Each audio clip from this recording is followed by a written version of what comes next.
একদিন হজরত সুলাইমান আলাইহিস সালাম সাথীদের নিয়ে সফরে যাচ্ছিলেন। তো যাচ্ছিলেন, দেখলেন এক সমুদ্রর কাছে গিয়ে দাঁড়ালেন। বিশাল বড় সমুদ্র। সেখানে পাড়ি দেওয়ার সময় হঠাৎ হজরত সুলাইমান আলাইহিস সালামের দৃষ্টি পানির উপরে পড়ল। তিনি লক্ষ্য করে দেখলেন এক জায়গায় পানি খুব দ্রুত ঘুরপাক খাচ্ছে, কিন্তু সেখানে আশেপাশের পানি একেবারে স্তব্ধ, স্থির হয়ে আছে। এই দৃশ্যগুলো দেখে তিনি ভাবলেন, নিশ্চয়ই কোনো এখানে রহস্য আছে। রহস্য জানার জন্য তিনি প্রথমে বাতাসকে বলল, তুমি থেমে যাও। বাতাস থেমে গেল। তারপরে এক জিনকে ডাকলো।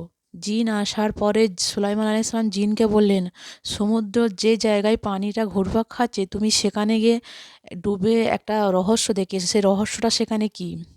জিনটা যখন সেখানে ডুবলো, ডুবে দেখলো একটা ঝিনুক, বড় একটা ঝিনুক আছে। সেই ঝিনুকটা সাথে তুলে নিয়ে ওপরে এলো ঝিনুকটাকে। যখন নিকটে সুলাইমান আলাইহিস সালামের ঝিনুকটাকে দিয়ে জিনটা চলে গেল। তো সুলাইমান আলাইহিস সালাম সেই ঝিনুকটা দেখে খুব অবাক হয়ে গেলেন।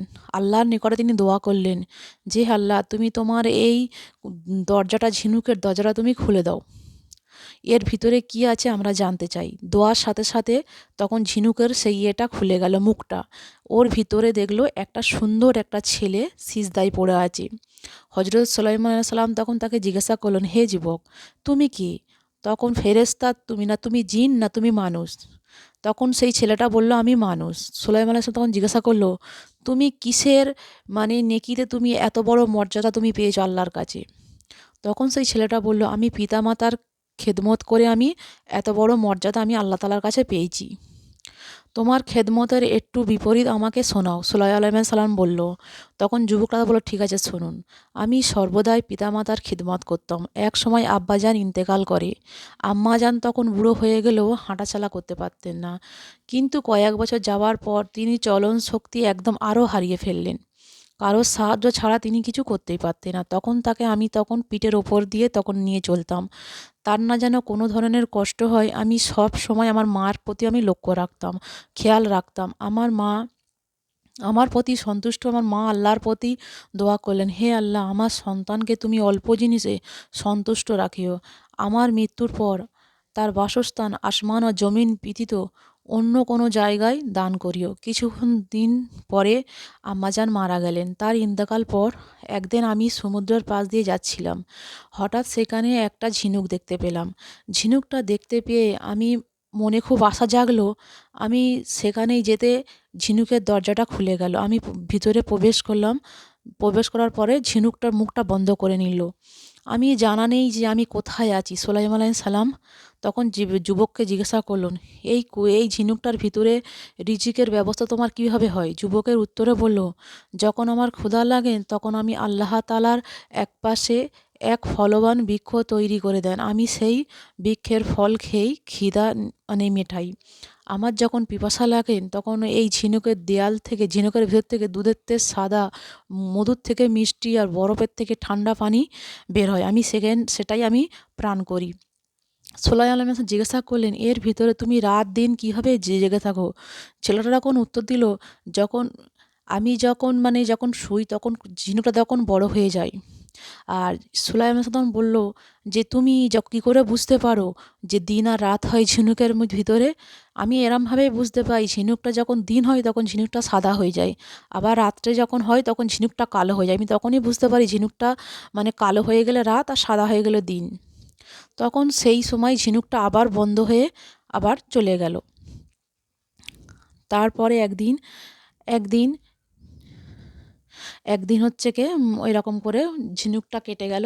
তারপরে কিছুদিন পর তারপর আবার সুলাইমান আলাইহিস সালাম আবার দোয়া করলো আল্লাহর কাছে। ঝিনুকটার ভিতরে ছেলেটা আবার ঢুকে গেল। ঢুকে যাওয়ার পরে দরজা বন্ধ হয়ে গিয়ে ছেলেটা চলে গেল। এবার বনি ইসরাইলের এক এক তার কোনো সন্তান ছিল না। তার উত্তরাধিকার ছিল এক ভ্রাতুষ্পুত্র। ভ্রাতুষ্পুত্র তার চাচার সম্পত্তির আশায় সে মনে মনে ভাবলো চাচাকে খুন করে ফেলবো। যেই কথা সেই কাজ। একদিন ভ্রাতুষ্পুত্র চাচাকে হত্যা করে ফেলেন। রাতে গ্রামে এক লোকের দরজার সামনে রেখে সে বাড়িতে চলে যায়। সকালে ভ্রাতুষ্পুত্র লোক নিয়ে ওই লোকটির ওপরে হত্যার অপবাদ দেন। সেই সেই কারণে মারামারি ও যুদ্ধ স্টার্ট হয়ে যায়। সেখানে এমন সময় একদল জ্ঞানী লোকেরা তাদেরকে বললেন, তোমাদের মধ্যে আল্লাহর নবী মুসা আলাইহিস সালামের বিদ্যমত থাকতে তোমরা একে অপরকে হত্যা করবে কেন? চলো আমরা মুসা আলাইহিস সালামের কাছে যাই। এরপর বিবাদের মীমাংসার জন্য মুসা আলাইহিস সালাম বনি ইসরায়েলের লোকেরা সব মুসা আলাইহিস সালামের কাছে গেলেন। সেখানে সেখানে সমাধান করার ছিল না। তখন মুসা আলাইহিস সালাম অলৌকিক একটা ঘটনা দিয়ে এই এই জিনিসটাকে সমস্যা করলেন, যে একটা গরু জবাই করতে হবে। এরপর জবাই করা গরুটা এক টুকরো হাড্ডি নিহত ব্যক্তির গায়ে স্পর্শ করলে সে জীবিত হত্যাকারীর নাম বলে দেবে। তারা এই নির্দেশ শুনে হজরত মুসা আলাইহিস সালামকে বলল, এই ধরনের পরামর্শ দিয়ে আমাদের সাথে ঠাট্টা করছো? হজরত মুসা আলাইহিস সালাম জবাবে বললেন, ঠাট্টা বিদ্রোহ করার মানে অন্যদের কাজ। আল্লাহর নবীরা কোনোদিন ইয়ার্কি মারে না। যদি হত্যাকারীকে চিহ্নিত করতে চাও তাহলে নির্দিষ্ট এই কাজ করতে হবে। যখন ইহুদেরা বুঝতে পারল যে গরু জবাই করা আদর্শ সত্য এ অবশ্য পালনীয়, তখন তারা তালবাহানা শুরু করলো। বনি ইসরাইল মুসা আলাইহিস সালামকে বলল, তুমি আমাদের জন্য আমাদের প্রতিপালককে স্পষ্টভাবে জানিয়ে দিতে বলো যে তাকে কীরকম গরু। মুসা আলাইহিস সালাম বলল, আল্লাহ বলেছেন, সেই গরু বৃদ্ধও নয় আর গরু অল্প বয়স্ক শাবকও নয়, বরং মধ্যবয়সী। তোমরা যেমন আদেশ পেয়েছো তেমনই পালন করো। তারা বলল, আমাদের জন্য প্রতিপালকের নিকটে প্রার্থনা করো, তিনি যেন আমাদের গরুর জন্য তা বর্ণনা করেন। মুসা আলাইহিস সালাম তখন বললেন, আল্লাহ বলেছেন, সেই গরুর রং গাঢ় হলুদ আর যাদের লোককে আনন্দ দেয়। ইহুদির লোকেরা চিন্তিত হয়ে পড়লেন এবং একে অপরকে বলতে লাগলেন, এরকম গরু আমরা কোথায় পাবো? শেষ পর্যন্ত ইহুদিরা আল্লাহর নির্দেশ মোতাবিক সেই গরু খুঁজতে শুরু করলেন। তখন আল্লাহর নীলা খেলা মানে বোঝাই বড় কঠিন। ইহুদিদের যেমন গরুর কথা বলেছিলেন এমন গরু শুধু একজনেরই কাছে ছিল। সে বনি ইসরায়েলের একজন দামি লোক ছিলেন, অত্যন্ত মানে গরিবও ছিলেন, দিন মজুরি করে সংসার চালাতেন। তার একটি গাভী ছিল। মানে সেই গাভীর লোকটা মরে যাওয়ার সময় তার স্ত্রীকে বলল, আমি যদি মারা যাই, আমাদের এই শিশু সন্তানের জন্য গাভীটা একটি জঙ্গলে আল্লাহর তত্ত্বাবধানে রেখে যাচ্ছি। সন্তান যখন বড় হবে তখন তাকে বলিও, তোমার পিতা তোমার জন্য মিরাসরূপে এই গাভীটা মানে গরুটা রেখে গিয়েছে। আর বলে সে যেন ওই জঙ্গলে গিয়ে ইব্রাহিম ইসরাইল ইয়াকুবের ডাক দেয়, তখন তার গাভীটা চলে আসবে। তার কিছুদিন পরে লোকটা ইন্তেকাল করেন। এদিকে ছেলে বড় হতে লাগলো। ছেলে যখন বড় হলো তখন সে জঙ্গল থেকে কাঠ কুড়িয়ে এনে বিক্রি করতো। যা পেত বিক্রি করে তা সে ৩ ভাগে ভাগ করত। ১ ভাগ নিজের জন্য রাখত, ১ ভাগ মায়ের জন্য খরচ করত, আর বাকি ১ ভাগ দান খয়রাত করত। এরকমভাবে ৩ ভাবে ভাগ করে রাখত। ১ ভাগ মায়ের খেজমত করে রাখতো আর ১ ভাগ আল্লাহর ইবাদত করতো। একদিন সে ছেলেটার মা তাকে বললেন, তোমার বাবা মিরাসুরে তোমার একটা গাভী রেখেছেন। সেটি এক জঙ্গলে মানে বড় হচ্ছে। তুমি জঙ্গলে বলে এই বলে আওয়াজ দাও, হে ইব্রাহিম, ইসরাইল আর ইয়াকুবের গাই। তাহলে তোমার হলুদ বর্ণের মানে চমৎকার গাই তোমার সামনে আসবে। তো গিয়ে দেখে না, নির্দেশ মতো সেখানে যখন ডাক দেওয়ার সঙ্গে সঙ্গে গাভীটা গরুটা তার সামনে চলে আসলো।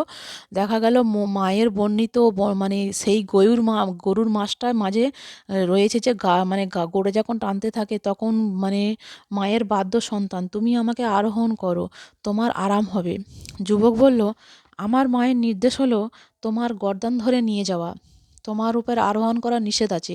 তখন গাভী বলল, হে যুবক, তুমি যদি আমার কথা মতন আমার ওপর আরোহণ করতেন আমি কখনোই তোমার বাধ্য হতাম না।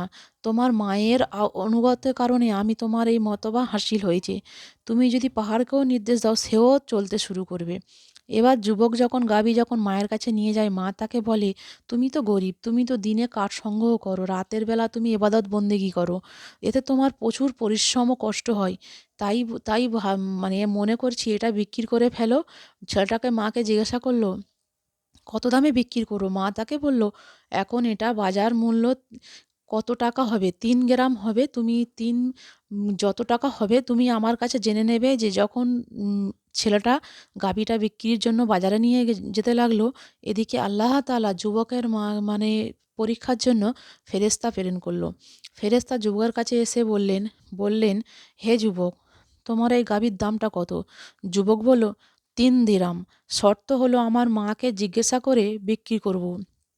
ফেরেশতা বললেন, 6 গ্রামের বিনিময়ে আমার গাভীটা বিক্রি করে দাও, জিজ্ঞাসা করার প্রয়োজন নেই। যুবক বলল, তুমি যদি গাভীর সমপরিমাণ স্বর্ণ আমাকে দাও, তবুও আমি মায়ের অনুমতি ছাড়া এই গাভী আমি বিক্রি করব না। এই কথা বলে যুবকটা গাভী নিয়ে মায়ের কাছে বাড়ির দিকে রওনা হলো এবং বাড়ি পৌঁছে মায়ের কাছে সমস্ত ঘটনা বর্ণনা করলেন।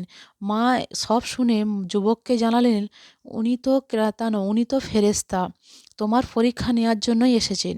যাও তুমি ফেরেশতার কাছে জিজ্ঞাসা করো আমরা এই গাভীটা বিক্রি করব কি না।